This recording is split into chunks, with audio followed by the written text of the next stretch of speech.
السلام عليكم ورحمة الله وبركاته. أنا دكتور حمدي وأنتم على قناة سيمبل نيوناتولوجي اللي بنناقش فيها موضوعات النيوناتولوجي بشكل سهل وبسيط. الانتيوبيشن تاني وتالت. اتكلمنا قبل كده في موضوع الانتيوبيشن في موضوع سابق ممكن برضو من سنة اتكلمنا فيه، أسيب لكم اللينك ليه في الديسكريبشن، ممكن تراجعوه اللي حابب يشوفه. طيب قلنا نعمل ابديت شويه لموضوع الانتيوبيشن لانه موضوع بنقابله كل يوم ونحاول نقول فيه الحاجات الجديده. ممكن الجديده مش الجديده علميا، يعني ما اكتشفناش حاجه، لكن ممكن تقدروا تقولوا الحاجات الجديده اللي ممكن من وجهه نظرنا. عايز افكركم ان انا لما بتكلم عن حاجه بتكلم عليها من زاويه خاصه، مش مجرد ان احنا نعيد اللي بيتقال ونعيد اللي متعاد. عايزين اللي بنقوله بنحاول يكون فيه وجهة نظر، ممكن حاجة مختلفة شوية تفيد الناس إلى حد ما إذا كان فيها إفادة. يعني خلينا نشوف إيه هو الجديد في موضوع الانتيوبيشن.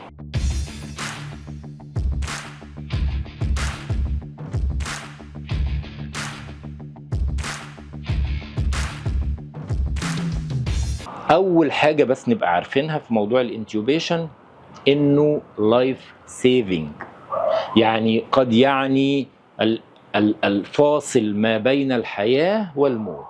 فأنت لازم تبقى عارف إن أنت داخل بروسيجر في غاية الأهمية، لازم تبقى واعي كويس قوي للموضوع ده. ودوت يدخلنا للنقطة الثانية رقم 2. في أي بروسيجر بتعمله في الان اي سي او في غير ان اي سي يو لازم تبقى سيريس. وده اللي انا بقوله للناس عموما اللي معانا الريزيدنت وغيرهم، انه لما تيجي تعمل بروسيجر داخل بروسيجر لازم تبقى جاد في الموضوع، ما تبقاش، لانه عامل الوقت مهم جدا. لازم تبقى عارف اي بروسيجر مربوط بالوقت، في عداد بيعد. ليه؟ لانه ممكن انا شايف بروسيجر فيري كولد، بروسيجر سهل ما فيش مشاكل اعمله براحتي، بس ما انتش ضامن البيشن دوت بعد دقيقه او 2 او 10 ايه اللي هيكون فيه. ممكن فجاه يجي له ابنيه بدون سبب عادي، هو فيري ستيبل وجاله ابنيه اثناء البروسيجر. تعني ايه؟ تعني انك انت البروسيجر كله يفشل وتشيل كل الاعداد اللي انت عملته للبروسيجر وتروح تقعد تعمل له ريسسيتيشن. يبقى لازم تكونسيدر تايم فاكتور في اي بروسيجر انت هتعمله. لا يعني اعمله ازاي؟ ابقى سيريس. انا مش عايز اقول لك انك تبقى بانيك ولا تبقى متسرع ولا متهور تقلب الدنيا والناس اللي معاك يتلخبطوا. انا عايزك تبقى سيريس، يعني تبقى جاد وسريع في اتخاذ الاجراءات اللي انت بتعملها عشان البروسيجر ده. ثالث نقطة لازم تبقى عارف انه الناس اللي عدت ال40 لازم تبقى واعية لنقطة في غاية الأهمية، وارجوكوا بلغوها بدون أي إحراج لأي حد تعرفوه حواليكوا في أي وحدة للرعاية المركزة للأطفال. فأي ان اي سي يو قولوا للناس اللي حواليكوا اللي عدوا ال40 42 43 إنه الإنسان في هذا العمر بيبقى عنده حاجة مهمة قوي فيسيولوجيكال بتحصل لكل الناس، ان هم بيحصل لهم لوس للاكوميديشن، فبيقدروش يشوفوا الحاجات القريبة وهم ما يعرفوش ما بيكتشفوش ده. فاللي بيحصل ان هو دكتور عمره 42 سنة بيجي او 40 41 يجي يبدا يعمل انتيوبيشن، فشويه شويه ما يبقى فيلد في الانتيوبيشن، مش عارف يجرب فيلد، فايه يقول لنفسه طيب اوكي ما انا كنت بعرف اعمل وانا كويس، بس يمكن دلوقتي انا كبرت بقى وعديت ال40 فبقى السكيلز عندي مش حلو. الموضوع مش كده خالص، مش موضوع سكيلز، الموضوع موضوع عينيك، موضوع انه محتاج نظاره للقرايه، نظاره قرايه عشان يشوف فيها الحاجات القريبه ويستخدمها في الانتيوبيشن. ارجوكم موضوع مهم، كل واحد انا قلت له على الموضوع ده كانه اكتشف اكتشاف، كانه قال بيقولوا لي انه ايه ده احنا ازاي ما كناش بنستخدم نظاره. اوعوا قوي للموضوع دوت.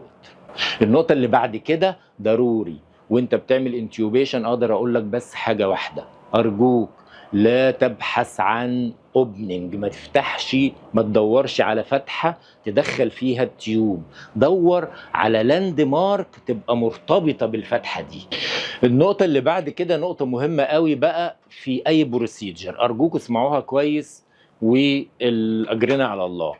لو عاوز تحسن السكيلز بتاعت ايديك في اي بروسيجر، في اذا كنت حتى بيدياتريشن ولا غير بيدياتريشن، اذا كنت نيوتولوجيست ولا اي حاجة تانية، اي حاجة بنعملها بايدينا محتاجة ننمي السكيلز دي. عشان كده بتلاقي في الناس يقول لك ده الدكتور ده ايده حلوة او ايده كويس. ايه الفرق؟ في سكيلز كده في اطراف ايدينا، في اعصاب، نهايات الاعصاب الطرفية في ايدينا تحتاج نوع من التدريب عشان نقدر نعمل سكيلز بيها كويس. اي بروسيجر بقى هتعمله خلاص، في ان اي سي يو او غير ان اي سي يو، في بيدياتريك او غير البيدياتريك، حاجة واحدة بس. تخيل قد ايه سهلة انك انت تحاول تتدرب انك تركب كانولا. تركيب الكانولات هو اسهل حاجة متاحة في اي قسم، في اي مستشفى، في اي مكان، وهي اجراء بسيط جدا وبيتعمل لكل المرضى. ضروري تدرب ايديك اول ما تتخرج، اول ما تتخرج. ده الكلام دوت لاي واحد خلص سنة 6 ودخل سنة الايه الانترنشيب او الامتياز ان هو يبدأ تدريب. اول حاجة تحطها في بالك ان لازم يكون عندك المهارة الكافية انك تركب كانولا بشكل كويس في اي بيشنت، وخصوصا في الاطفال وخصوصا في النيونيت، لانها بتبقى اصعب واصعب. دي هتكون بداية انك تحسن السكيلز بتاعت ايديك. تشتغل بعد كده اي حاجة هتلاقي ايديك ان شاء الله ايد كويسة كده حلوة تقدر تستخدم تعمل بروسيجر. نيجي نرجع بقى لموضوع الانتيوبيشن. خلينا في الانتيوبيشن. في الانتيوبيشن ما تدورش على فتحة عشان تحط فيها التيوب. لو دورت على فتحة هتدخلها في الاسوفيجاس. انت عندك فتحتين، فتحة الاسوفيجاس وفتحة الايه الجلوتس، فتحة اللارينكس. احنا عايزين نحطها في اللارينكس. اللارينكس اسمها الجلوتس، وفوقيها حاجه كده اسمها ايبيجلوتس بتقفلها، كارتلج كده نوع وايتش. خلاص انا قلت الموضوع ده بالتفصيل في الفيديو الاولاني القديم، لكن يعني مفيش مانع نقوله بسرعه قوي. انت بتدخل لارنجيسكوب وبعد كده ما تدورش على فتحه. ارجوك لا تبحث عن فتحه، لانك اول ما تدور على فتحه هتلاقي الاسوفيجاس قدامك، واحنا انتشنالي كده بدون اي وعي، لانك انت في حاله من التوتر، يعني تنشن. انت بتعمل بروسيجر ولايف سيفنج وقدامك 10 ثواني 15 ثانيه بالكتير عشان تخلص وتحط التيوب. فاول ما بنلاقي فتحه بنروح حاطينها ونخلص. دي حاجه لا اراديه. فعشان كده ما تدورش على فتحه، مالكش دعوه. شفت فتحه مالكش دعوه، دور على لاند مارك جنب الفتحه، لان الفتحه ممكن تبقى فتحه الاسوفيجاس او فتحه الايه اللارينكس، لكن اللاند مارك مش هتتكرر. اللاند مارك هي الابيجلوتس، الفتحه اللي فوق. هي شكلها قلت لكم قبل كده شبه صباعي كده بالظبط، الونجيتد ونفس المنظر كده بالظبط، وشكلها وايتش. هتلاقيها هتدخل لارنجيسكوب، يا اما تدخل فوقيها يا اما تحتيها. فدخلت فوقيها او تحتيها ارفع لفوق هتلاقي الفتحه سهل جدا، مش هتغلط فيها. بس علشان ما تتوهش جوه وتبقى مش شايف حاجه ومش عارف انت بتدور على ايه، دور على الابيجلوتس. حاجه تاني مهمه قوي، وضع البيشنت البوزيشن بتاعه، الارتفاع بتاعه. هو بيقولوا ايديال يبقى بين السره والنك، يعني يبقى في الحدود دي، لكن يعني مفيش مانع يبقى هنا لانه بيبقى عالي قوي. انت برضو البوزيشن لازم يبقى انت مستريح في البوزيشن. انا عايز اقول لكم على حاجات مش معتاد تسمعوها، منها انه ممكن يبقى عندك السيستر وهي ماسكه لك البيشنت تعمل انتوبيشن، او الريسبيراتوري ثيرابيست بيمسكوا لك البيشنت يكتفوه. انا لا احب ابدا هذا الموضوع، وما احبش ان حد يعمل ده. موضوع ان هم يفضلوا يثبتوا البيبي ويمسكوا ايديه كده ويكتفوه، فهم بيعملوا فروزن للبادي. وانت during الانتوبيشن انت بتبقى محتاج تعمل مانيبيوليشن، يعني تحركه كده هنا شويه فوق شويه تحت كده. محتاج ان البيشنت يبقى يتحرك معاك، ما يبقاش متكتف بالشكل ده. وفي الوقت ده هم بيقفلوه تماما، بيخشبوه تماما للدرجه انك انت ما تعرفش تحركه، وده ما يخليكش تشوف الفيلد بشكل كويس. النقطه اللي بعد كده دايما في ناس كتير قوي تحب ايه ان هي تعمل بريشر، يقول لك جنتل بريشر على اللارynx من فوق كده من بره عشان تشوف التيوب. انا ما بحبش الحركه دي خالص، لان ببساطه شديده انت المفروض لما تيجي تفتح وتشوف الابيجلوتس وتحتيها الجلوتس، لو انت مش شايفها وتعمل بريشر والبريشر ده هيساعدك، هذا يعني شيء مهم جدا. عارف يعني ايه؟ يعني ان انت هايبر اكستندد، يبقى النك هايبر اكستند، وده بوزيشن لازم تاخد بالك منه كويس قوي وانت بتعمل انتوبيشن.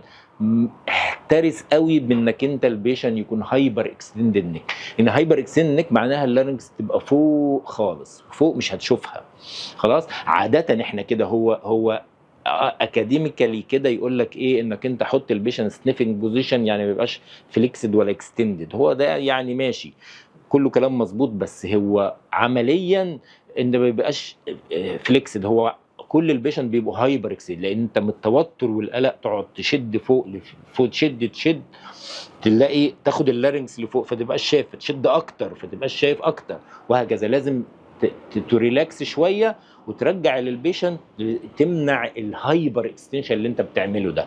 وفي الوقت ده ما بيبقاش في داعي خالص ان انت تعمل بريشر على اللارنكس، لانه اساسا ممكن البريشر اللي على اللارنكس ده يلخبط لك الفيلد. انت خلي الفيلد مفتوح وواسع وانت تعمل مانيبيوليشن. ده ياخدنا للنقطه اللي بعد كده، ايديك ما تعملش كده، ايديك تعمل كده، ترفع لفوق. يقول لك ليفت دونت ايه، تعمل رايت وليفت بالمنظر ده، ما تحركش الريست، حرك القلب، حرك كده او حرك الشولدر. خلاص، لو عملت كده فانت بتعمل انجري لللبس والجمز وبتقفل الفيلد، لكن ما بتعمل ترفع لفوق بتوسع الفيلد وبتافويد اني انجري. نقطة كمان مهمة قوي عايزك تشيلها خالص من ذهنك، هي حتة الديفيكالتي انتيوبيشن.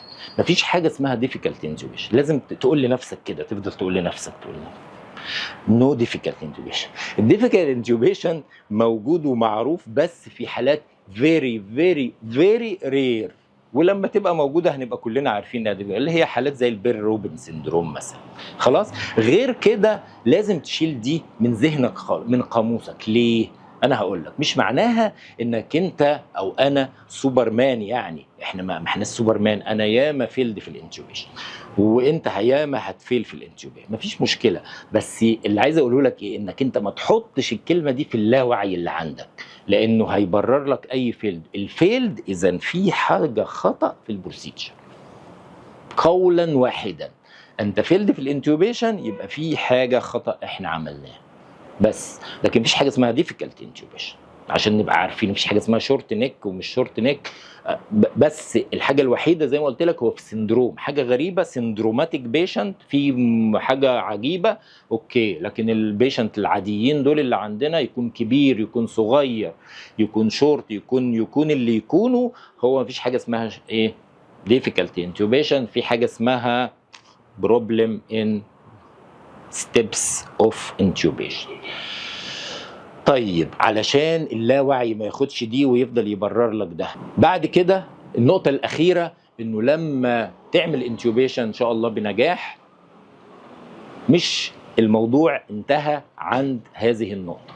يعني الموضوع لا ينتهي إنك أنت تبوت ذا اندوتراكيال تيوب في الايه، في اللارynx او في التراكية.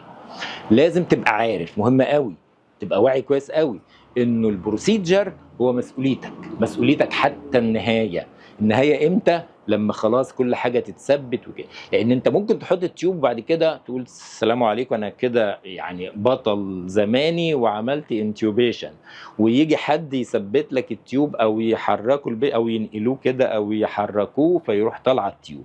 في النهايه هيتحسب عليك ان البروسيجر فيلد، وانت المسؤول عن البروسيجر. انت المفروض اللي انت متحكم في البروسيجر، وانت القائد الليدر بتاع البروسيجر. معاك ريسبيراتوري ثيرابيست، معاك سيستر، معاك اي حد، فانت الليدر.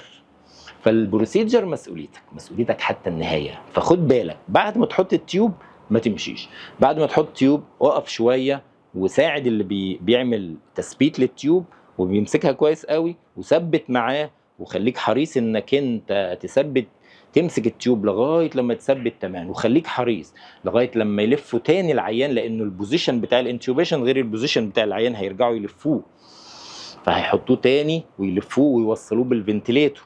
فانت تخليك معاه لغايه كل شيء يبقى تمام، ويرجعوا يوصلوا الفنتليتور على البيشنت ويسيبوه ويقفلوا الانكيوبيتور. هنا تقدر تقول ان الايه البروسيجر از سكسسفول. لكن ما تستعجلش وتمشي بسرعه، علشان ممكن يطلعوا لك التيوب تاني وهيبقى الوضع اسوأ. هتبقى انت في توتر وهم في توتر، والبيشنت هيبقى حالته اصعب من كده، والامور مش هتبقى لطيفه. موضوع مهم، خدوا بالكم منه، راجعوا كل نقطه قلناها، لانه قد يكون مساله حياه او موت. اتمنى ان الموضوع يكون مفيد. شكرا ليكم، سلام عليكم ورحمه الله وبركاته.